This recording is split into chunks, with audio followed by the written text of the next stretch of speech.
Remember the old elementary school's definition of pollination? Pollination is the transfer of pollen grains from the anther to the stigma of flowers. I guess we probably all recited it, not because we really understood what it meant, but because we wanted to pass a test. I was guilty of that too. But do you know that pollination is actually a great deal? In fact, think about how much of the food we consume depends on pollination. Pollination is simply the transfer of pollen grains from the male part of a flower to the female part of the same plant. That male part is called the anther, while the stigma is the female part. This process is how plants reproduce. You see why I said it's a big deal? Unlike animal reproduction, plants don't pollinate on their own.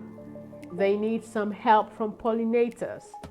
Aside from the blowing wind, the common pollinators include birds, small mammals, moths, butterflies, and most commonly, the ever busy bees. Now get this, as much as pollinators can be attracted, they can be easily repelled too. So, what can you do to keep these most wanted visitors coming? In this video, I will be sharing my 5 helpful tips to attract pollinators to your garden. But before we proceed, please kindly like and share this video.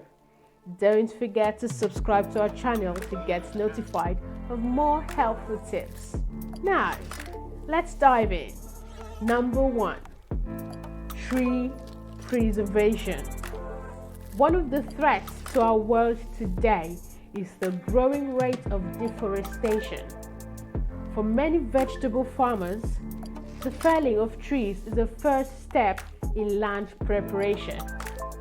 Who would watch those huge trees sit right in front of our farms, taking up needed space? But before you go about chopping them down, identify and preserve those trees that attract pollinators. You might be saving your farm. Number 2. Create a breeding ground. Like many animals, pollinators, especially the nest-making honeybees, need a place to breed.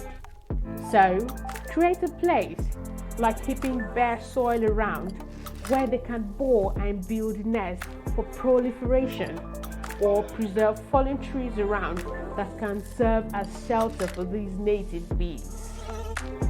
Number 3. Plant flowers. We all love beautiful, colorful flowers and try to get a whiff of their scent when around them. Pollinators too have good taste when it comes to flowers. So, if you are trying to attract them to your farm, try planting desirable flowers around to lure them in. Marigolds, sunflowers, and daisies are some of their favorites.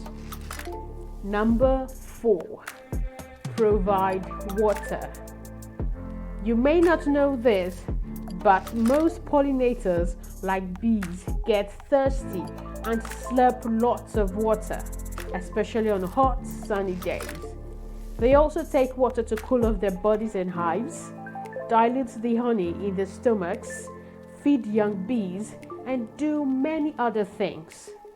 So, you can help these little fellows stay around your farm by setting up a drinking station for them, like a reservoir or your water tank. Number 5.